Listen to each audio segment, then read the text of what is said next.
ایک مرتبہ کا واقعہ ہے، میرے پیارے آقا صلی اللہ تعالیٰ علیہ وسلم صحابہ کرام رضی اللہ تعالیٰ عنہم کو سنت سکھا رہے تھے کہ پانی ہمیشہ دیکھ کر پینا چاہیے اور 3 سانسوں میں پیو۔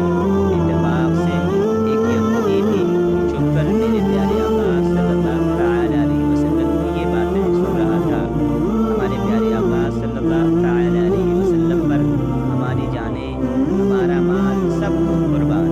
آپ صلی اللہ تعالیٰ علیہ وسلم کے کلام میں تاثیر ہی ایسی تھی کہ مسلمان ہو یا غیر مسلم، آپ صلی اللہ تعالیٰ علیہ وسلم کی تعلیمات سے متاثر ضرور ہوتے۔ رات کو سوتے سوتے اس یہودی کو جو ہمارے پیارے آقا صلی اللہ تعالیٰ علیہ وسلم کی باتیں سن رہا تھا، اس کو بڑی زور کی پیاس محسوس ہوئی۔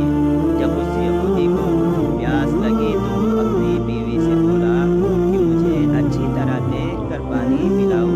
بیوی بولی، آپ کیسی باتیں کرتے ہیں، چراغ دور ہو چکا ہے، چراغ بجھا چکی ہوں، رات کا وقت ہے، کیا دیکھ کے پانی پلاؤں، ایسے ہی پی لیجیے، پانی تو صاف ستھرا ہوتا ہے۔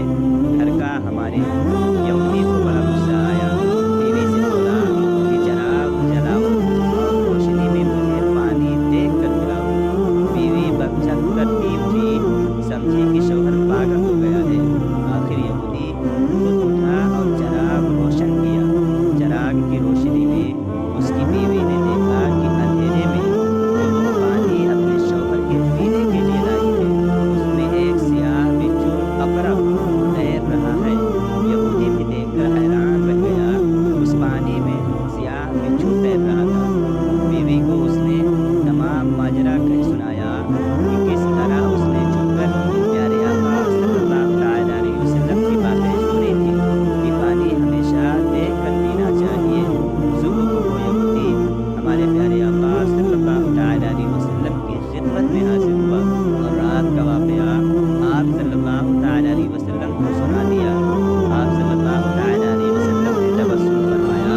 یہودی بولا، اے اللہ کے رسول صلی اللہ تعالیٰ علیہ وسلم، جس مذہب کے احتیاط انسان کی جان بچا لے تو وہ مذہب خود پورے انسان کو دوزخ کی آگ سے کیوں کرنا بچائے گا؟